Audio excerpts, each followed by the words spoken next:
మల్కాజ్గిరి చౌరస్తాలో కాంగ్రెస్ పార్టీ ఆధ్వర్యంలో నిర్వహించిన కార్యక్రమంలో పలువురు బీఆర్ఎస్ కు కార్యకర్తలు కాంగ్రెస్ లో చేరారు. ఉద్యమకారుడు మురుగేష్ ఆధ్వర్యంలో జరిగిన ఈ చేరికల సభకు మాజీ ఎమ్మెల్యే మైనంపల్లి హనుమంతరావు హాజరయ్యారు.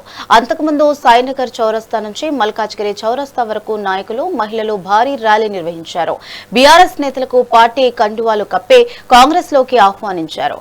పార్టీ బలోపేతానికి చిత్తశుద్దితో కృషి చేస్తామని నూతన సభ్యులు స్పష్టం చేశారు.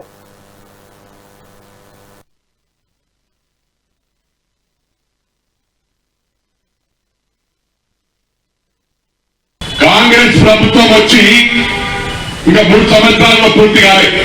3 సంవత్సరాల్లో అన్ని కార్యక్రమాలు ఒక్కొక్కటి అన్ని ఒకేసారి కాకుండా ఒక్కొక్కటి ఫుల్ఫిల్ చేసుకుంటూ వస్తా ఉన్నాం. అంటే అది కూడా యూనిఫామ్ వేలో వాళ్ళు ఏం చేసిండ్రు, దళిత బంధు ఇచ్చాం, మైనారిటీ బంధు ఇచ్చాం, బీసీ బంధు ఇచ్చాం అని చెప్పి మొక్కుబడికి ఇచ్చిండ్రు. అంటే ఒక నియోజకవర్గానికి బంధించిండ్రు, వంద సరిపోతాయా?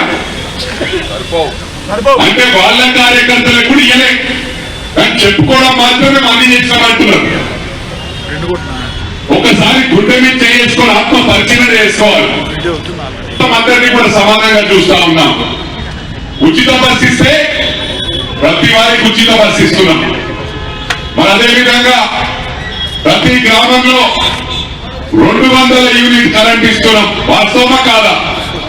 10 సంవత్సరాల రేషన్ కార్డు ఇచ్చిన పాపాన పోలే.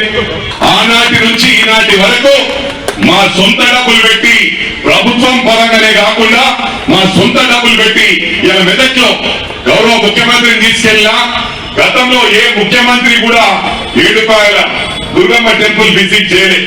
టెంపుల్ విజిట్ చేయించి మా కొడుకు గెలవగానే అక్కడ 35 కోట్ల రూపాయల టెంపుల్ డెవలప్మెంట్ ఇప్పించిన. మరి అదే విధంగా మెదక్ చర్చ్కు అది మొత్తం ఏషియాలోనే నంబర్ 2 మెదక్ చర్చ్. దానికి ఒక హిస్టరీ ఉంది. మెదక్ చర్చ్కు గత ప్రభుత్వం ఏ ప్రభుత్వం కూడా ₹1 ఇయ్యలేదు.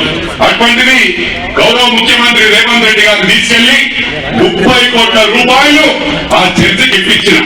కాంగ్రెస్ ప్రభుత్వం వచ్చి ఇంకా 3 సంవత్సరాల్లో పూర్తి కాలేదు.